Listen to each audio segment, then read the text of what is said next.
Good morning, everybody. Mike Vacchi, Princetontrader.com, here for ntmarkets.com with your Wednesday morning pre-market webcast.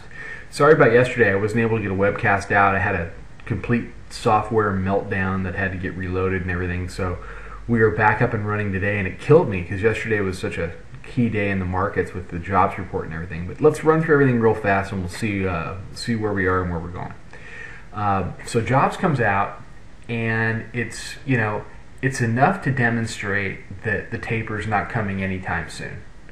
And people keep talking about the taper coming in the spring, summer.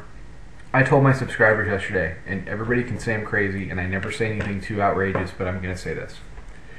There will be no taper until after the 2016 presidential election. It's not going to happen.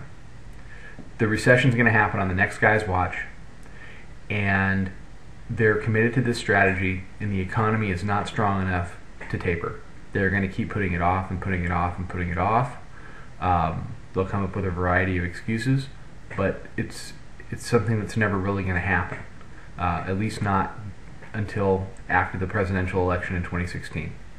There's an outside chance it would happen after the midterms in November of 2014, but certainly not before then. Certainly not in the spring. You've got all kinds of GDP projections out there with one handles on them. One handles. That is not the environment for tapering. That is not a robust economy. And I think the market knows this. The market knows this, and it has absolutely no fear right now. Nor should it. Because this is the interest rate environment we're going to be in for a long period of time. So the ramp is on. Now, the bulls, as they do, they got a little carried away yesterday. This was a little bit much. Now, we retested it late in the day, but it still became a lower high. And what we've seen overnight is a decline back down to 36. Now, 36 is a huge level today. 36 is yesterday's low. So let's go to the daily. 36, here's a tight chart showing this ramp. Here's your 1640 right here. 1754 half. Okay, so 36 is your low. You need to trade below 36 today to start to roll this daily chart lower if you're a bear. The bulls know this, which is why 36 is being defended right now. I think we're due for a little bit of a pullback. I think that this pullback may not even get to the middle band before we begin to see a bounce. I think we're in the beginnings of another leg higher, ultimately, over the next, over the remainder of the year. You may see a pullback to the middle band. I would expect that pullback to be bought.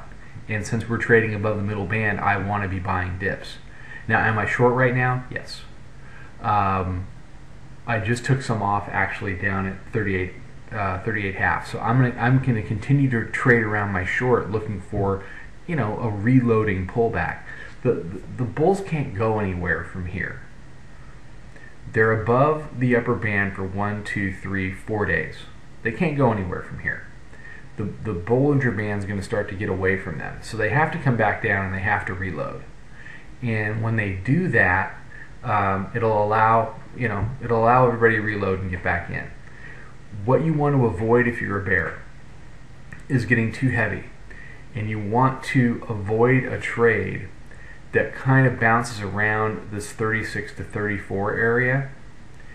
If we start to bounce, if we start to trade sideways as the Bollinger Band gets higher, then what typically happens, let's draw. Bollinger Band keeps getting higher. Market trades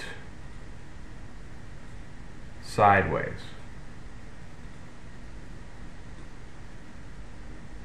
But it can't take out the 34. That move typically, almost always, concludes with a move higher to meet the band.